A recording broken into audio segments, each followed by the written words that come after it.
ಎಲ್ರಿಗೂ ನಮಸ್ಕಾರ. ನಾವು ಇವತ್ತು KFC ಚಿಕನ್ ಮಾಡೋಣ. ತುಂಬ ಸಿಂಪಲ್ ಆಗುತ್ತೆ. ಇನ್ನು ಯಾರ್ಯಾರು ನನ್ನ ಚಾನಲ್ ಸಬ್ಸ್ಕ್ರೈಬ್ ಮಾಡ್ಕೊಂಡಿಲ್ಲ ಸಬ್ಸ್ಕ್ರೈಬ್ ಮಾಡ್ಕೊಳ್ಳಿ. ಏನೇನು ಬೇಕು ಅಂತ ನೋಡೋಣ. ಶುಂಠಿ ಮತ್ತು ಬೆಳ್ಳುಳ್ಳಿ ಅದನ್ನು ಪೇಸ್ಟ್ ಮಾಡ್ಕೊಬೇಕಾಗತ್ತೆ. ಹಾಗೆ ಒಂದು ಮೊಟ್ಟೆ, ಮೈದಾ, ಅಚ್ಚ ಖಾರದ ಪುಡಿ ಇಷ್ಟು ಬೇಕಾಗುತ್ತೆ. ತುಂಬ ಸಿಂಪಲ್ ಆಗುತ್ತೆ. ಬನ್ನಿ ಮಾಡೋದು ತೋರಿಸ್ಕೊಡ್ತೀನಿ. ಚಿಕನ್ ತೊಗೊಂಡಿದ್ದೀನಿ ನಾನಿಲ್ಲಿ ಅರ್ಧ kg ವಾಶ್ ಮಾಡಿ ಇಟ್ಕೊಂಡಿದ್ದೀನಿ. ಅದಕ್ಕೆ ಶುಂಠಿ ಬೆಳ್ಳುಳ್ಳಿ ಪೇಸ್ಟ್ ಆಡಿಸಿರೋ ಅಂಥದ್ದು ಹಾಕೋತಾ ಇದ್ದೀನಿ, ಮನೆಯಲ್ಲೇ ಮಾಡಿರೋವಂಥದ್ದು. ಅದನ್ನು ಹಾಕಿ ನೀಟಾಗಿ ಮಿಕ್ಸ್ ಮಾಡಬೇಕಾಗುತ್ತೆ. 2 ಸ್ಪೂನಷ್ಟು ಹಾಕೋತಾ ಇದ್ದೀನಿ. ಸಖತ್ತಾಗುತ್ತೆ. ಎಲ್ಲ ಒಂದ್ಸಲ ಟ್ರೈ ಮಾಡಿ. ನಾನು 2 ಸ್ಪೂನ್ ಹಾಕೋತಾ ಇದ್ದೀನಿ. ಇಲ್ಲಿ ನೀಟಾಗಿ ಕಲಿಸ್ಬೇಕಾಗುತ್ತೆ. ಪ್ರತಿಯೊಂದು ಪೀಸಿಗೂ ಹೋಗಬೇಕು ಅದು. ಆ ಥರ ನೀಟಾಗಿ ಮಿಕ್ಸ್ ಮಾಡ್ಕೊಳ್ಳಿ. ಎಲ್ಲ ಕಡೆಗೂ ಆಗೋ ಥರ ಒಂದು 2 ನಿಮಿಷ ನೀಟಾಗಿ ಕಲಿಸ್ಕೊಂಡಾದ್ಮೇಲಿಂದ ಅದಕ್ಕೆ ಒಂದು ಸ್ವಲ್ಪ ಅಚ್ಚ ಖಾರದ ಪುಡಿ ಹಾಕೋಣ. ಈಗ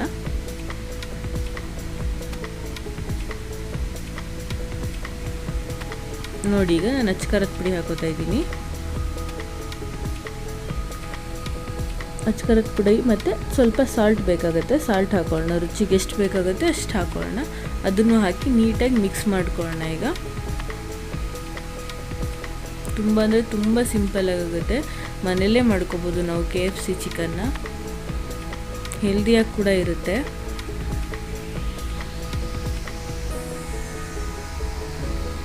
ಮೈದಾ ಹಿಟ್ಟಿಗೆ ನಾವು ಒಂದು ಸ್ವಲ್ಪ ಅಚ್ಚ ಖಾರದ ಪುಡಿ ಹಾಕ್ಕೊಂಡು ಅದನ್ನು ಪೌಡ್ರನ್ನ ಮಿಕ್ಸ್ ಮಾಡಿ ಇಟ್ಕೊಳ್ಳೋಣ. ಕೋಟಿಂಗಿಗೆ ಬೇಕಾಗುತ್ತೆ ಅದು. ಚಿಕನ್ ಪೀಸ್ ಕೋಟ್ ಮಾಡ್ಕೊಳ್ಳಿಕ್ಕೋಸ್ಕರ ನೋಡಿ ನಾನು ಆ ಪುಡಿನ ಯಾವ ಥರ ಮಿಕ್ಸ್ ಮಾಡ್ಕೊತಿದ್ದೀನಿ ಅಂತ. ಒಂದು ಅರ್ಧ ಸ್ಪೂನಷ್ಟು ತೊಗೊಳ್ಳಿ. ಅಚ್ಚ ಖಾರದ ಪುಡಿ ಸಾಕಾಗುತ್ತೆ. ನಾನು ಎಗ್ ವೈಟ್ ಹಾಕೋತಾ ಇದ್ದೀನಿ. ಅದನ್ನು ಅರ್ಧ ಗಂಟೆ ನೆನೆಲಿಕ್ಕೆ ಬಿಟ್ಟಿದೆ. ಅದು ನೆನೆದಿದೆ. ಉಂಟಾದ್ಮೇಲಿಂದ ಅದನ್ನು ನಾವು ಅದಕ್ಕೆ ಈಗ ಎಗ್ ವೈಟ್ ಇದೆಯಲ್ಲ, ಎಗ್ ವೈಟ್ ಮಾತ್ರ ಯೂಸ್ ಮಾಡೋದು. ಎಗ್ ವೈಟ್ ಹಾಕೋತಾ ಇದ್ದೀನಿ. ಈಗ ಅದನ್ನು ಮತ್ತೆ ಇನ್ನೊಂದ್ಸಲ ನೀಟಾಗಿ ಮಿಕ್ಸ್ ಮಾಡ್ಕೊಳ್ಳೋಣ. ಇದೇನು ಉನಿಲಿಕ್ಕೆ ಬಿಡೋದು ಬೇಡ, ಹಾಗೆ ಮಿಕ್ಸ್ ಮಾಡ್ಕೊಳ್ಳೋಣ. ಹಾಗೆ ಇದಕ್ಕೆ ಒಂದು 2-3 ಸ್ಪೂನಷ್ಟು ನಿಂಬೆಹಣ್ಣು ಹಾಕೋತಾ ಇದ್ದೀನಿ. ಅದನ್ನು ನೀಟಾಗಿ ಮಿಕ್ಸ್ ಮಾಡ್ಕೊಂಡಿದ್ದೀನಿ. ಈಗ ಮಿಕ್ಸ್ ಮಾಡ್ಕೊಂಡಾದ್ಮೇಲೆ ನೀರು ಇಟ್ಕೊಂಡಿದ್ದೀನಿ. ಒಂದು ಬೌಲಲ್ಲಿ ನೀರು ಬೇಕಾಗುತ್ತೆ. ಅದಾದಮೇಲಿಂದ ನಾವು ಮೈದಾ ಮತ್ತು ಅಚ್ಚ ಖಾರದ ಪುಡಿ ಮಿಕ್ಸ್ ಮಾಡ್ಕೊಂಡಿದ್ವಲ್ಲ, ಕೋಟಿಂಗು ಎರಡನ್ನೂ ಮಿಕ್ಸ್ ಮಾಡಿ ಇಟ್ಕೊಂಡಿರೋ ಅಂಥದ್ದು.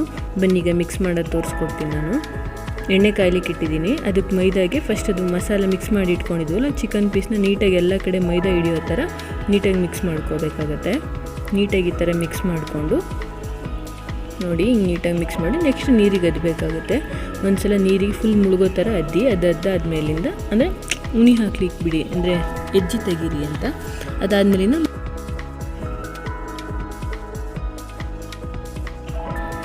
ನೀರಿಗೆ ಮುಳುಗಿಸಿ ತೆಗ್ದಾದ್ಮೇಲಿಂದ ಮತ್ತೆ ಮೈದಾ ಒಂದು ರೌಂಡ್ ಕೋಟಿಂಗ್ ಮಾಡ್ಕೊಳ್ಳಿ. ನೀಟಾಗಿ ಸುತ್ತ ಎಲ್ಲ ಕಡೆ ಆಗೋ ಥರ ನೋಡಿ. ಈ ಥರ ಮಾಡ್ಕೊಳ್ಳಿ. ಎಲ್ಲ ಕಡೆಗೆ ಹೋಗಬೇಕು. ಈಗ ಎಣ್ಣೆಗೆ ಬಿಡೋಣ. ಇದನ್ನು ನೋಡಿ, ಎಣ್ಣೆಗೆ ಬಿಟ್ಟಿದ್ದೀನಿ. ನೀಟಾಗಿ 2 ಕಡೆನೂ ಮುಚ್ಚಿ ಬೇಯಿಸ್ಕೊಳ್ಳಿ. ಸಖತ್ತಾಗುತ್ತೆ. KFCಲಿ ಯಾವ ಥರ ಇರುತ್ತೋ ಅದೇ ಥರ ಟೇಸ್ಟ್ ಇರುತ್ತೆ. ಕಬ್ಬಿಣದ ಬಾಣಲಿನಲ್ಲಿ ಬೇಯಿಸ್ಕೊತಾ ಇದ್ದೀನಿ ನಾನು. 2 ಕಡೆನೂ ನೀಟಾಗಿ ಇದು ಮಾಡಿ ಬೇಯಿಸ್ಕೊಬೇಕಾಗತ್ತೆ.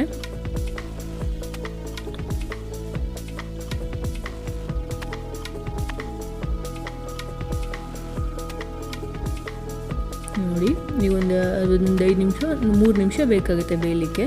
ಒಂದು 3 ನಿಮಿಷ ಆದಮೇಲಿಂದ ಅದು ಬೇಯುತ್ತೆ. ಅದಾಗಿದೆ. ಅದಾಗೋ ಅಷ್ಟರಲ್ಲಿ ನಾವು ಬೇರೆಯವನ್ನೆಲ್ಲ ನೀಟಾಗಿ ಅದೇ ಥರ ಮಾಡಿ ಇಟ್ಕೊಂಡಿರೋಣ. ನೆಕ್ಸ್ಟ್ ಬೇಗ ಹಾಕಲಿಕ್ಕೆ ಈಸಿ ಆಗುತ್ತೆ ಅನ್ನೋ ಕಾರಣಕ್ಕೆ. ಅದಾಗಿದೆ. ಈಗ ತೆಗೆದುಕೊತಾ ಇದ್ದೀನಿ. ನೀಟಾಗಿ ಎಣ್ಣೆಯಿಂದ ತೆಗೆದು ಸೋಸ್ಕೊಂಡು ತೊಗೊಳ್ಳಿ. ಬೇಕಿದ್ರೆ 2-3 ಹಾಕ್ಕೊಳ್ಳಿ ಒಂದೇ ಸಲ, ಏನು ತೊಂದರೆ ಇಲ್ಲ. ನೋಡಿ, ಹಾಕ್ತಾಯಿದ್ದೀನಿ. ಆಲ್ರೆಡಿ ಮೊದಲೇ ಕೋಟಿಂಗ್ ಮಾಡಿ ಇಟ್ಕೊಂಡಿದ್ದೆ. ಇಷ್ಟೇ. ಎಲ್ಲನೂ ಇದೇ ಥರ ಮಾಡಿ ಬೇಯಿಸ್ಕೊಳ್ಳೋದು. ತುಂಬ ಚೆನ್ನಾಗುತ್ತೆ. ಎಲ್ಲರೂ ಒಂದು ಸಲ ಟ್ರೈ ಮಾಡಿ. ಹಾಗೆ ನನ್ನ ಚಾನಲ್ ಇನ್ನೂ ಯಾರ್ಯಾರು ಸಬ್ಸ್ಕ್ರೈಬ್ ಮಾಡ್ಕೊಂಡ್ರೆ ಸಬ್ಸ್ಕ್ರೈಬ್ ಮಾಡ್ಕೊಳ್ಳಿ. Thank you.